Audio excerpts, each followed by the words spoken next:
Bonjour à tous. Alors, début du mois, donc petit bilan sur le PEA et les petites nouveautés que je vous avais dit. Donc, je vous laisse la surprise dans quelques instants. Alors, ce qu'on va faire, c'est qu'on va faire un petit point sur le PEA. Alors, la situation actuelle, elle est ainsi. Donc, on a un PEA à 3847.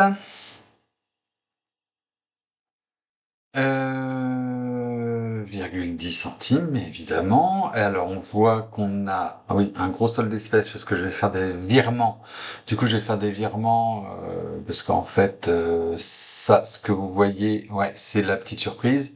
Et ensuite, la plus-value latente, eh ben, on est à 350 euros. Moi, je trouve ça énorme par rapport au montant du PEA et par rapport au livret A ou LDD ou même les PEL auxquels je suis habitué. Bon, après c'est vrai que sur les assurances vie c'est un petit peu mieux, mais on est loin de ses performances. Bon, c'est une plus-value latente, elle bouge tous les jours et là c'est une photo que j'ai fait hier et vous allez voir qu'aujourd'hui c'est bien différent. Voilà, ça peut vite chuter. Donc voilà. Alors, ensuite, ce que je peux vous faire voir, c'est peut-être, donc on va faire le point donc sur au niveau des actions, ce que j'ai fait, des mouvements, et ensuite on fera le DCA du mois de juin, et ensuite ça sera la petite surprise que je vous ai concoctée. Enfin, en fait, c'est un autre investissement. Je vous fais voir juste après. Ça sera sur le compte titre. Alors, les mouvements, on a en mouvement, donc voici mon PEA. Donc en fait, il faut commencer par le bas. Donc en fait, j'ai vendu Calray. Alors, j'ai vendu Calray le 12 mai. Ça montait, ça descendait, mais ça descendait un peu trop fort. Et du coup, j'ai vendu. Alors, j'ai vendu à perte. Ah, c'est vrai que j'ai oublié de faire mon petit bilan, mais je vous ferai peut-être une photo après. Donc, j'ai vendu à perte donc quelques euros, hein, puisque moi j'achète pas grand-chose, 4-5 actions. Donc, j'ai préféré perdre 6 euros, je crois. Parce que en fait, j'ai aussi appris que, enfin, en me renseignant sur l'entreprise, là, et les dernières nouvelles qu'il y avait, c'est que c'était quand même une entreprise hyper endettée. Donc, c'est ce qui m'a aussi fait peur. Et après, c'est vrai que c'est très volatile. Et moi, comme je voulais, enfin, c'était pas volatile finalement assez ou vers le bas. Donc, ce que je voulais, moi, ce que j'essaye de faire, c'est de prendre une vague ascendante. Et donc là, ça stagnait trop. Enfin, voilà, j'ai préféré perdre 6 euros et me lancer sur autre chose. Donc, comme vous voyez après.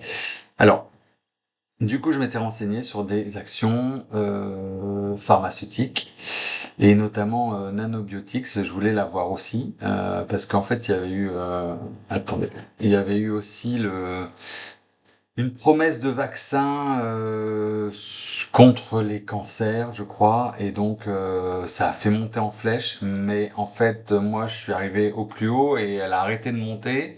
Elle est redescendue de 5 euros, donc là aussi, j'ai préféré perdre 5 euros. Et ça, j'ai bien fait parce que là, je vois qu'elle a reperdu 5 euros par rapport à moi, donc elle a perdu 10 euros, je crois, sur le mois.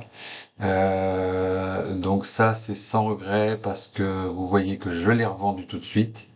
Et idem pour Valneva, qui sont deux petites... bon là, c'est une erreur de manip, je croyais que j'en avais 4, mais j'en avais 5. Valneva aussi, j'ai vendu, c'était une petite action à 2,50 €. Donc, on m'avait dit, enfin, j'avais bien vu que si ça tenait pas les 3 euros, il fallait pas forcément aller dessus. Là, elle est à 2,50. J'ai dit bingo. Parce qu'en plus, elle est à surveiller quand même cette action, je pense, d'après mes infos et mes recherches. Mais là, pour l'instant, elle fait que baisser. Et c'est vrai que comme elle a pas tenu, c'est vrai qu'il faut faire attention. Dans les études qu'on voit, il y a des, comment on pourrait dire, il y a des stades à pas à être en dessous parce que ça peut vraiment être une chute après. Voilà. Donc, en fait, il y a eu deux choses que je voulais essayer. C'est Valorec qui me qui me faisait de l'œil depuis un moment. Je trouve que l'entreprise, elle est top. Enfin, je trouve que enfin, vous vous renseignerez sur ça, mais franchement, enfin moi, donc c'est des tubes sans soudure, je crois. Enfin, des trucs hyper importants pour l'industrie, pour l'industrie pétrolière, pour enfin tout ce qui est ben, gaz, etc., etc. Donc ça m'intéresse. Bon, c'est au plus bas en ce moment, mais moi, voilà, je me dis, j'y crois peut-être un petit peu. Idem pour Stellantis, c'est au plus bas. Mais Stellantis, ils m'ont fait rêver avec une annonce la construction d'une petite voiture électrique européenne dans les fabriquée en Italie. Et donc ça m'a fait un peu rêver. Donc j'ai tenté cette action à 7 euros, donc ça faisait un petit 50. Ensuite, là, j'ai un petit espoir, mais je pense que l'espoir, il est plutôt pour 2027 et c'est là où j'ai peut-être fait une erreur. Mais voilà, à vérifier, on verra aussi la suite. Donc pour mon PEA, alors rendez-vous sur Fortuneo comme d'habitude. Allez, donc nous revoilà sur le PEA un peu plus en détail. Donc, on commence toujours, bah, on va continuer sur les actions. Donc, il y a toujours Dassault Systèmes que j'aime bien. J'ai aussi un petit feeling aussi dessus. C'est pas évident, ça bouge pas des masses, mais on peut quand même voir ici un plus 10%. Donc c'est vrai que je suis un peu dur. Faut pas être si exigeant. Mais c'est vrai que sur 4 actions, ça va pas changer ma vie. Hein, ça fait plus 7 euros, pardon. Ça change pas ma vie, mais pourquoi pas consolider. Après le Pérou, il est pas si loin. Bon, c'est une entreprise que j'apprécie. Ensuite OVH là bon aujourd'hui on a une perte assez importante mais OVH on est passé enfin le cours il est à 16,92, c'est énorme. Regardez, je suis à plus 73%. Donc c'est pareil, c'était des petites sommes, j'en ai acheté que 4, mais je les ai achetés bon, voilà avec un PRU à 9,7. Donc je suis assez content, je me dis là c'est quand même significatif, 30 euros on va dire. En tout cas la performance elle est sympa. Oui, ça va pas changer ma vie, mais voilà une entreprise sur le cloud européen que j'avais aussi une intuition et puis enfin j'apprécie l'éthique de la chose. Donc content. Donc là elle a bondi, c'est exceptionnel. Je crois qu'elle a fait 2 fois plus 10, mais c'était incroyable. Donc finalement, ça va devenir presque ma plus belle performance, mais avant de voir la plus belle, il y a Stellantis. Donc comme je vous ai dit que j'ai acheté ah bah non, j'ai acheté à 7 le cours, mais en fait, elle avait déjà monté 2 3 jours avant que je vous en parle. C'était aussi peut-être l'annonce de cette information. Ils essayent hein, vraiment de relancer le truc Stellantis parce que on sait que c'est dur quoi. Bon là le cours il est à 6,45, je perds 4 euros aussi pour l'instant. Euh, voilà, c'est comme ça. Peut-être qu'à moins 10%, c'est là aussi où il faut se fixer des limites. Et peut-être qu'à moins 10%, je vendrai parce que c'est vrai que je préfère perdre 5 euros que d'attendre indéfiniment et puis de pas faire bouger parce qu'aussi le but, c'est avec ce petit argent-là, donc c'est 15% que représente mon PEA. Enfin, normalement, ça sera 10 avec le prochain DCA. Mais avec ce petit argent-là, je préfère faire voilà, comment on appelle ça, je sais pas si c'est du stock picking, non, non, c'est plutôt du trading, quoi, finalement, voilà, c'est ça. Ouais, des termes anglais, pour l'instant, j'y connais pas encore, mais c'est ça. Voilà, je préfère perdre 5% et puis racheter quelque chose qui m'intéresse, comme Valoré, voilà, qui m'intéressait. Et puis bon bah là on voit que voilà ça flotte un peu, mais bon là aussi c'est une croyance et puis c'est un plaisir d'avoir une petite action d'une entreprise qu'on apprécie. Et d'ailleurs oui c'était justement cette petite façon de faire on va dire de trader avec 2 CRSI que j'ai vendus. Bon là ça continue d'augmenter, j'ai vu 2 CRSI, hein, j'aurais pu attendre encore, mais la plus-value des deux actions de CRSI m'avait permis d'acheter finalement voilà ce petit ST Microelectronics aussi que qui est une entreprise que voilà qui me fait rêver qui c'est ça aussi, il faut être passionné un peu par les entreprises qu'on regarde. Il y en a d'autres hein, aussi qui m'intéressent, que je regarde de loin. Enfin voilà, ça c'est suivant les affinités de chacun et, et il y en a d'autres que j'achèterai jamais aussi par rapport à mes convictions. Donc même si voilà, faut peut-être pas avoir de cœur en bourse, mais après je suis pas non plus un professionnel, donc je fais aussi avec mes valeurs. Et donc ST Microelectronics, donc là une mauvaise journée qui commence avec moins 3,84%, mais on a encore quand même un cours à 64 et donc moi j'avais un PRE à 36,59. Donc on arrive sur ma plus belle performance avec plus 75%. Ça ressemble aussi à deux CRSI, c'est à peu près là que j'avais vendu. Plus 110 euros. C'est toujours la question quand est-ce qu'on vend, quand est-ce qu'on prend. Voilà. Pour l'instant, j'attends un petit peu. Je suis à plus de 110, plus de 75% de. Pour l'instant, j'y crois encore. Je me dis ça peut évoluer. Et en plus, en parallèle de ça, moi, je vois. Alors, Soitec, c'est pas du tout le même.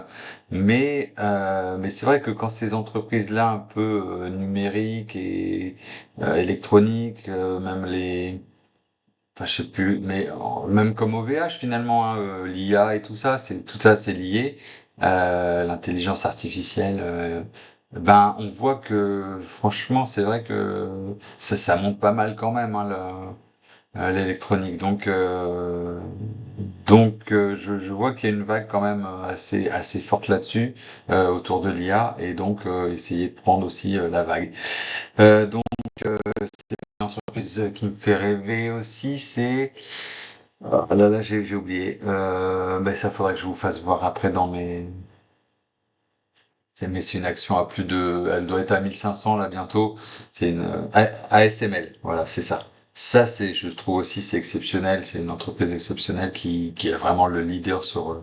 Mais bon, bref. Donc ça, c'est des passions, mais après voilà, c'est aussi à vous de voir. Et puis voilà, tout ça c'est des infos que j'ai eues sur internet, hein, enfin en cherchant un peu, voilà, donc je suis ça avec mes affinités, j'en arrive là. Voilà, donc ensuite pour les ETF qui est, hein, je disais l'axe majeur aussi de mon épargne, enfin de mon plan. Alors on voit que pour les pays émergents, pas une bonne journée aussi, hier non plus, mais je suis toujours à plus 7%, ce qui est plutôt pas mal, hein, c'est mieux que mon assurance vie par exemple. Le Japon, bah là c'est toujours dur le Japon. On est juste au-dessus là de mon PRU. Mais bon, à un moment ça a été beaucoup plus bas, donc j'espère qu'un jour ils passeront les 40. Mais bon, ça aussi c'est une petite ligne. Je voulais être à 10%, je suis à 11, donc c'est bien. Ici, oui, pour les pays émergents, j'ai pas dit, mais 15, 20, c'est exactement ce que je veux. Pareil pour l'Europe, je vais être à 20%, donc j'y suis. Ça va baisser un peu forcément avec mon décès aujourd'hui, mais l'Europe aussi c'est dur, hein, c'est vrai que c'est dur. Et voilà. Donc on voit que ça pêche un peu. Alors du coup, et puis le S&P 500, là en fait il est rarement, enfin en fait il bouge pas tant que ça, mais au final on arrive à plus 126 euros de plus-value et donc à plus 11%, on va dire un bon 11%. Donc voilà, il faut pas lâcher ça, c'est ça mon axe majeur autour du SP 500. Et après, je vois ouais, les pays émergents, je trouve, plutôt que l'Europe, même si mon cœur part sur l'Europe, je me dis, faut aussi suivre la tendance des ETF. Donc, je verrai pour mes prochains DCA. Même si je suis, comme vous le savez, mon petit calendrier là que je vous avais fait voir la fois dernière, je pourrais le retrouver aussi. Voilà, j'ai retrouvé. Donc, comme je vous disais, je suis, voilà, mon petit calendrier que j'avais fait avec mon DCA. Hein. Voilà, pour avoir une grande partie sur le SP500. Voilà. Donc, je reviens ensuite sur l'idée de, voilà, de mettre un peu plus, car j'ai une petite prime. Donc, c'est pour ça que j'ai quasiment doublé le DCA avec, au lieu de 250, ça sera autour des 500 euros. De toute façon, je suis limité à 500 euros si je ne veux aucun frais. Donc, c'est parti, on y va. Donc, alors du coup nous revoilà. Donc je fais mon DCA. Donc pour ça, je fais un petit plus. Alors, ça sera au marché et la quantité. Donc, votre avis, euh, si je fais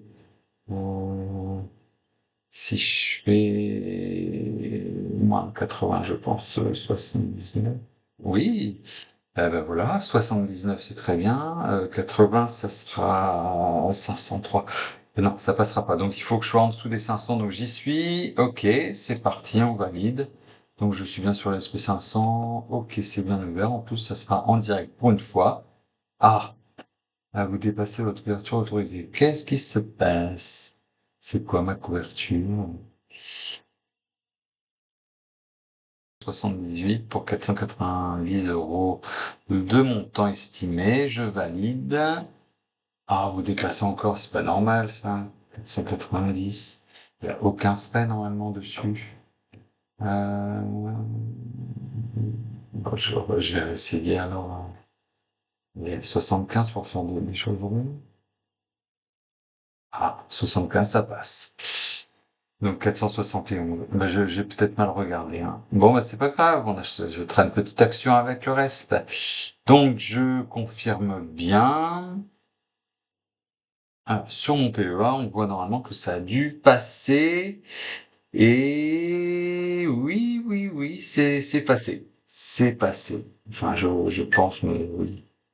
Ouais, je pense que c'est passé. 275, oui, c'est ça. C'est bon. Donc, alors, on arrive à 45%, c'est ce que je voulais voir aussi. Voilà, il faut pas que je lâche faut pas que je lâche mon SP500. Faut que je me concentre aussi dessus. Si je peux faire un peu plus, en fait, l'idéal, c'est quand même d'être entre 50 et 60. Donc, je suis un peu loin. Par contre, le reste est bon, hein, le reste est pas mal. À part que là, c'est peut-être un peu trop élevé. Je verrai ensuite. Mais de toute façon, mon ordre est passé sans frais. Donc, on verra le mois prochain aussi si je continue sur le SP500 ou pas. On verra, mais c'est vrai que en termes de performance, c'est celui aussi qui fonctionne le mieux. Donc, ne pas se disperser. Donc, ma petite surprise, c'est l'ouverture d'un compte titre. Voilà. J'ai déjà mis une petite somme dessus. Alors, pourquoi 456? Ah oui, oui. Normalement, je me suis renseigné. Ce que je veux faire, c'est que, en fait, alors, j'ai hésité avec des actions ES, etc., etc. Finalement, je reste raisonnable et mon premier choix depuis plus longtemps, c'est d'acheter de l'or. Donc j'ai été sur Just ETF, j'ai fait mes petits critères, métaux précieux, capitalisation, voilà, plus de 500 000 euros d'encours, Amundi ou iShare, parce que les autres je connaissais pas. J'enlève les hedgés, j'enlève le silver, euh, et je suis donc voilà. En fait, idéalement, j'aurais vraiment aimé avoir le iShare, mais Euh, voilà. Mais en fait, alors je crois qu'avec Fortuneo, euh, en fait avec Fortuneo, éligible au plan épargne, éligible au plan épargne, euh, je sais pas. Euh, Parce qu'en fait, je trouve que, alors on voit pas le cours en fait ici. Non, non, ouais, c'est vrai. Tiens, c'est marrant, on voit pas le. Enfin, en fait, faut cliquer dessus. Je suis bête. En fait, l'encours, il est à 75 euros et je trouve que c'est quand même beaucoup plus facile que le Amundi. voilà, avec un encours à 150, c'est le double en fait. Et donc c'est vrai que des fois, si je mets un virement de 100 euros par mois, j'aurais bien aimé l'investir tout de suite. Bon, donc je vais essayer d'acheter de l'or avec vous. Alors, compte titre, passage d'ordre. Donc j'avais pris l'ISIN de l'iShare, recherché, et aucune réponse. C'est quand même fou ça. Et là, c'est là que je comprends pas. Donc je me dis, c'est nul là, un point négatif de Fortunéo. Euh, Par contre, je pense que si je prends l'ISIN de, vous voyez, ouais, c'est encore mieux parce qu'on peut le copier directement. Si je prends l'ISIN de l'Amundi, alors je sais qu'en plus ils s'entendent bien avec l'Amundi apparemment, collé, et ben là on l'a, voilà. Alors on peut aller soit à Amsterdam, soit sur Paris. Ça, je ne sais pas la différence non plus à l'heure actuelle. Mais là, on peut saisir des ordres intelligents. Donc, je pars là-dessus, c'est ce que j'avais vu. Et donc voilà. Après, j'avais essayé de regarder que ça baisse hein, en dessous de 150. Ça l'a fait une fraction de seconde. Bah, regardez, peut-être ici. Non, même pas. 25 jours. Oh, oh, oh, oh, oh. C'est là ou pas, non? Même pas. Moi, je l'ai vu passer en dessous, hein. Mais bon, bref. Et, bon, là, c'est à 151. Je passe le cap, j'y vais. Allez, acheter. Alors, du coup, j'en aurai que 3 normalement. Si je me prends au marché, ça fait 450. Normalement, je suis à 456. J'espère qu'il va pas m'embêter. Valider. Oh non, mince. Vous dépassez votre couverture autorisée. C'est vraiment embêtant quand même, je trouve. Parce que là, c'est pareil. Moi, pour moi, je suis bon. Il n'y a pas de frais. Je suis à 455. Donc, je vais refermer. Je refais. Hop. Donc, donc voilà. Je reconfirme avec l'Amundi Euronext Paris. Physical Gold. Le cours n'a pas changé, mais donc voilà, j'ai rajouté 10 euros. Alors, j'en veux 3. Je suis au marché. J'accepte. C'est un achat. Je valide.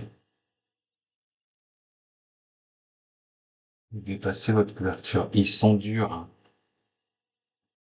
Ok, j'ai rajouté encore 10 euros. J'espère que ça va passer. Alors, passage d'ordre. Voilà. Next Paris. Acheter. Alors, on nous revoilà, j'ai refait un petit virement, donc on en achèterait 3. J'espère au marché. J'espère valider. C'est un achat à mon Physical Gold sur mon CTO. Oui, merci mon Dieu. Alors voici. Alors, c'est pareil. Donc je vais confirmer. Permis d'ordre. Amundi Physical Gold 3. Exécuté le 5 juillet 26. Super. Alors maintenant, si je vais sur mon compte titre, si je vais sur mon compte titre, on voit bien que j'ai une ligne. Ça y est, ma première ligne, Amundi Physical Gold 152. On est sur... alors ça, c'est moi. Oui, c'est le même cours. Ok, ça c'est l'encours du jour, c'est pour ça. Et donc voilà, on est à 100%. Voilà. Donc ce qui me fait une belle petite ligne de 456 euros. Sachez que quand on ouvre un PEA sur Fortunéo, on a obligatoirement, enfin naturellement, je veux dire, un compte titre et aussi. J'avais voulu faire les démarches, mais en fait, c'était pas la peine, ils m'ont dit. En fait, il faut passer sur le compte espèce du compte titre pour pouvoir acheter des titres. Bah allez, bonne journée à tous les investisseurs et puis j'espère que vous passerez un bon mois de juin. Allez, ciao ciao.